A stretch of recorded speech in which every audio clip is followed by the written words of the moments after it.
Marcus Ellison was 39 years old when the woman who had left him with a cardboard box and a debt she had signed his name to stood across a ballroom in Charlotte, North Carolina, and laughed. He was wearing a dark suit that had not come off a rack. He had arrived alone.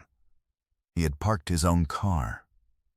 And from where he stood near the far end of the buffet table, hands wrapped around a glass of water he had not touched, he looked, to anyone who had not been paying close attention, exactly like what Denise had always told people he was. Ordinary, she had told them that for 11 years of marriage. She had told their friends, her mother, and the handful of people from Jefferson High she still kept in contact with. She had told it so completely and so consistently that Marcus had come to understand it was the story she needed to be true in order to make what she had done bearable. Denise Ellison had filed for divorce 8 years ago with documents she had prepared 9 months before she served them. She had moved $118,000 from their joint accounts into a private holding she had opened in her sister's name. She had told the court he was volatile, unstable, a man of no financial substance and uncertain prospects. She had no idea what Marcus had been building since. She had no idea that the financing behind 3 commercial developments currently reshaping the east side of Charlotte carried a name she would have recognized if she had ever thought to look. What Denise understood about Marcus Ellison was 8 years out of date. Before we jump into the story, comment where in the world you are watching from and subscribe, because tomorrow's story is one you need to hear. The morning light was still pale and thin when Marcus set the coffee on the kitchen island and stood at the window overlooking the rear courtyard of the house he had renovated himself. Not the one in the West End where he and Denise had lived, but the one on Davidson Street he had bought for $62,000 at a tax sale 2 years after the divorce. In a neighborhood people had called forgotten. He had rebuilt it from the floor joists up. The kitchen floors were 12-inch porcelain, smoke gray, laid in a diagonal pattern he had set by hand over 3 consecutive weekends.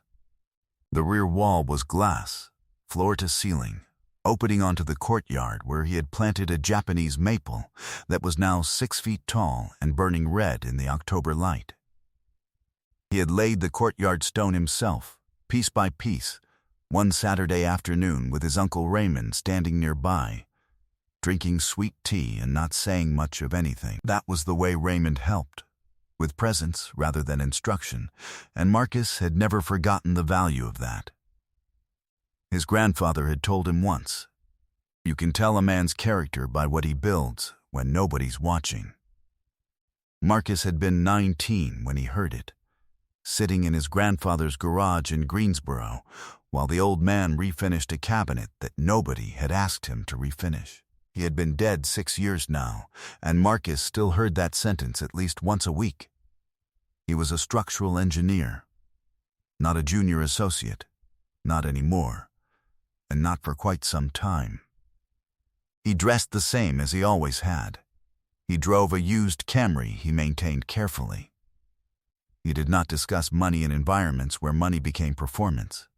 His financial advisor, a precise and careful woman named Claudette, who had been his grandmother's tax preparer before she became his, was among fewer than 5 people who understood the true shape of what Marcus had built in the years since the divorce.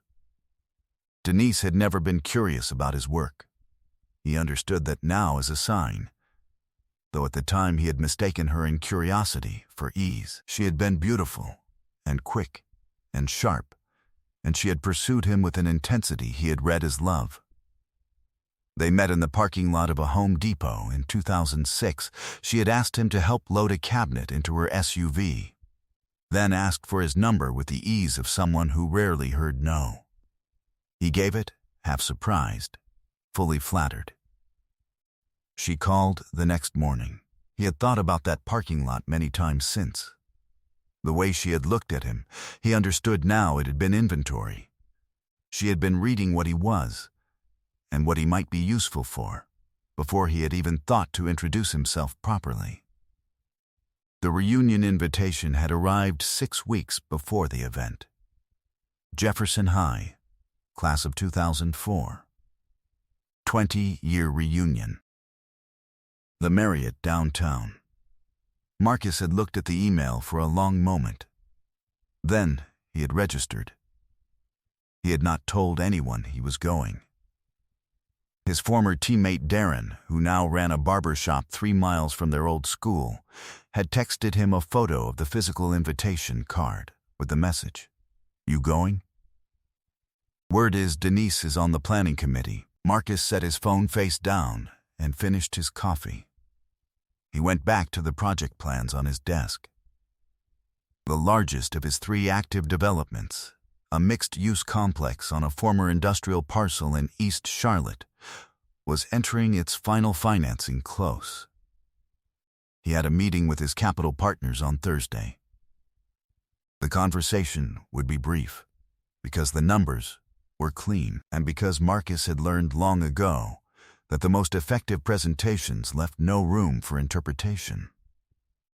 Some structures hold because of what you add.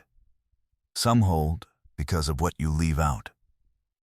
The reunion was on a Friday evening, and Marcus arrived 20 minutes late. Not from carelessness. He had been sitting in the parking deck across the street, finishing a set of revised cost projections on his laptop, and he had completed them, saved the file, and sent a single message to his project manager before getting out of the car and walking across the street. The Marriott lobby was alive with people recognizing each other slowly at first. Then all at once, the particular arithmetic of 20 years rearranging adult faces back into the younger ones that had been there before. Marcus moved through without being noticed. He collected his name tag, found his table assignment, and was standing near the far window with a glass of water he had not touched when he heard Denise's voice before he saw her. She was laughing at something a woman beside her had said. She was dressed well, a cobalt dress, heels, hair done the way she always did it for occasions she considered important. She looked, Marcus thought, almost exactly the same. She had always been good at presenting a version of herself that was slightly ahead of the reality. Her eyes found him about 10 minutes after he arrived. He saw the precise moment it happened, the slight pause, the quiet recalibration. And then she said something to the woman beside her, and they both looked, and the woman had smiled in a way that was not warm. He did not move. He did not adjust his expression. He nodded once, in acknowledgement, and returned his attention to the room. What followed over the next 20 minutes was not dramatic. It was small and quiet, and it carried the particular cruelty of people who perform for each other. Denise made her way to where he stood. He had moved to speak with Darren, who had spotted him across the room and came over with genuine warmth. She arrived in the middle of that conversation. She brought with her a man Marcus did not recognize, introduced as Malcolm, who was tall and wore a watch Marcus identified immediately as expensive. Marcus, she said his name with a particular precision, the way a person says a word they have rehearsed for a specific effect. I almost didn't recognize you. A pause that lasted exactly 1 beat too long. You look exactly the same. The way she said it made clear that exactly the same was not a compliment. Darren went still beside him. Denise, Marcus said. Good to see you. Still doing engineering? The question arrived tilted, her head at a slight angle. Not curiosity. It was inventory. She was confirming that the version of Marcus she had filed away 8 years ago remained unchanged. Something like that, he said. Malcolm had the ease of a man who had been introduced into many rooms by this woman and had learned his role was to be present and impressive. He said something about Charlotte's growth, about the East Side, about all the development going on out there. He mentioned the Ellison Meridian project. He'd seen the name somewhere in the papers, he thought. Marcus listened carefully. He said nothing. Denise said, Marcus was always more of a steady paycheck type. She smiled. Nothing wrong with that. Reliable. The word arrived coded in its opposite meaning. Not everyone's built to build something big. Darren looked at Marcus. Marcus set down his glass of water. He said, quietly, "Good luck with the rest of your evening." And he walked toward the far side of the room, and he did not look back, and behind him the laughter followed him across the ballroom floor, small and satisfied and entirely certain of itself. She was performing for an audience that only existed in her own head. Darren found him 20 minutes later near the back corridor, and his face was doing something complicated. "Man," Darren said, "how are you that calm?" "She confirmed something I needed to know," Marcus said. "Which is what, exactly?" "That she hasn't changed, and that she still doesn't know." He paused. "Either of those things is useful. Both together means I can stop carrying the weight of wondering." Darren looked at him carefully. They had been friends since 7th grade. He understood, better than most, that Marcus did not make statements he had not already worked through completely. "The Ellison Meridian Project," Darren said slowly. "That's you, isn't it?" Marcus looked at him. He did not answer directly. He said, "Malcolm mentioned it. He's seen something in the papers. Does she know?" "Not yet," Marcus said. "But she will."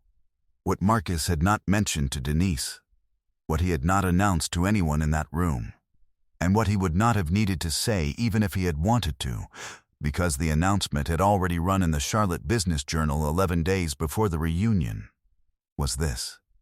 The East Charlotte development that Malcolm had casually described was called the Ellison Meridian Development. It carried his name because it was his capital, his architecture, his third major development in 5 years.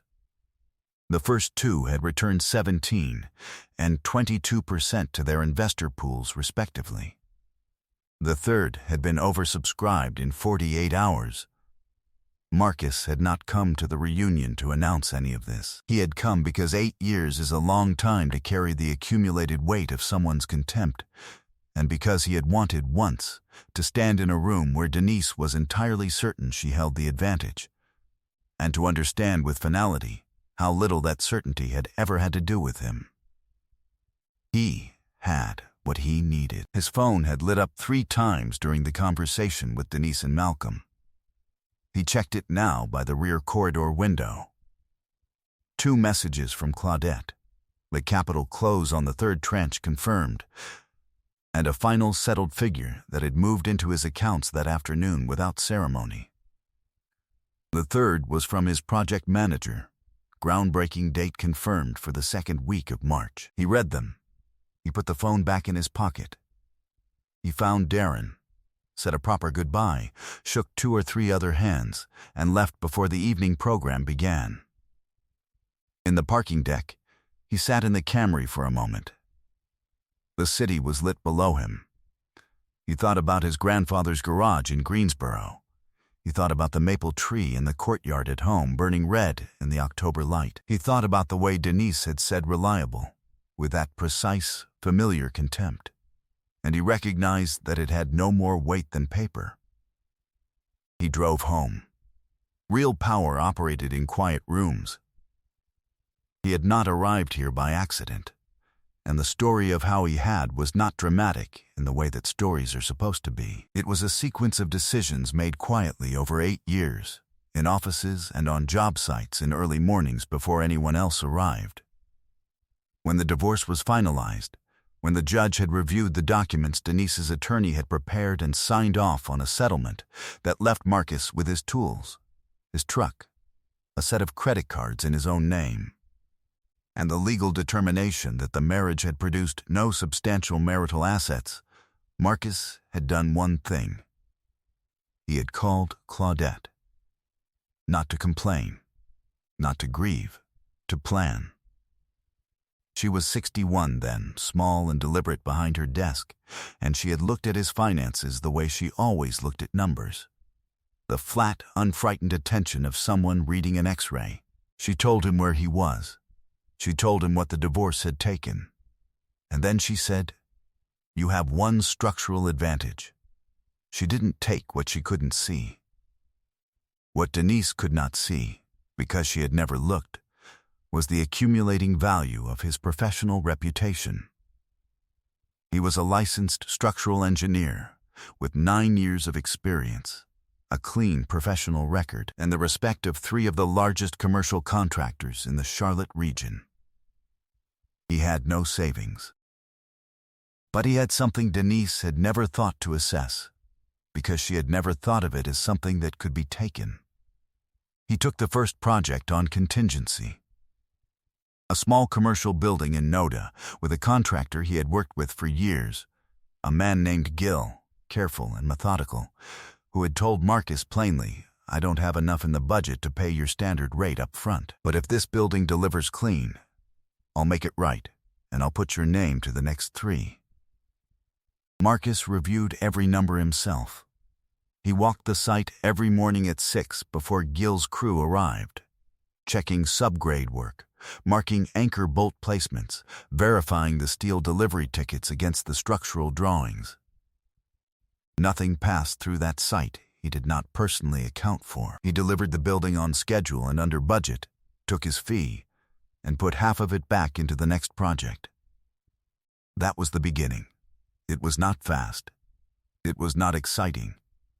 It looked, from the outside, exactly like nothing was happening, right up until the morning when something undeniably was. In the second year, Claudette advised him to form a small LLC. She also told him, without drama, that the $118,000 Denise had moved through her sister's account during the marriage was documentable. The transfers were patterned. The paper trail existed. A competent attorney could pursue it. Marcus had listened. He thought about it for 3 days. Then he said, "Let it go. I don't want her money. I want her to watch." Claudette had looked at him over her reading glasses for a long moment. "All right," she said. "Then let's make sure there's something worth watching." He met with his Uncle Raymond every few weeks in those years, not for advice, exactly, but for the particular steadiness that came from sitting with someone who had known him before he became what he was becoming. Raymond was 64, 30 years in plant maintenance at a textile mill in Concord, and he understood machinery and patience and the discipline required when something was being built over years rather than days. "You're not in a hurry," Raymond said once, watching Marcus review plans spread across his kitchen table. It was not a question. "No," Marcus said. Raymond nodded, slow and certain. "That's how your grandfather was," he said. "That's how the ones who build something real always are." 3 years after the divorce, Marcus took his first equity stake in a development. Not an engineering contract, the ownership stake itself. A modest position in a 12-unit mixed-income building in Plaza Midwood. He had done the structural analysis himself and negotiated 5% in exchange for a fee reduction. When the building sold 3 years later, his 5% returned $47,000.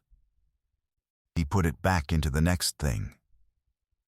5 years after the divorce, Claudette helped him close his first fund, a small private vehicle with 7 investors, all people who had watched him deliver on prior projects and needed no further persuasion. 2 years ago, she sat across from him in her office and placed a document on the desk without expression and told him his net position had crossed a threshold she wanted to make sure he understood clearly. He understood it. He had not told anyone. He had kept the Camry. He had kept the old suit, cleaned and pressed, appropriate for a 20-year reunion. He had kept his habits, early mornings, careful reading, the slow satisfaction of working with his hands on things that belonged to him and would continue to. Some men built things and put their names on plaques. Some men just built. Claudette had scheduled a call for the Monday after the reunion. She opened it the way she always opened calls, with the numbers. The Ellison Meridian final close. The updated portfolio position, a quarterly summary she had sent Friday afternoon. She went through it in 6 minutes without pausing. Then she said, "You went to that reunion." It was not a question. "I did," he said. A pause. "And?" "She didn't know," he said. "She still doesn't. Or she does now, and she'll tell herself she saw it coming." Claudette was quiet for a moment.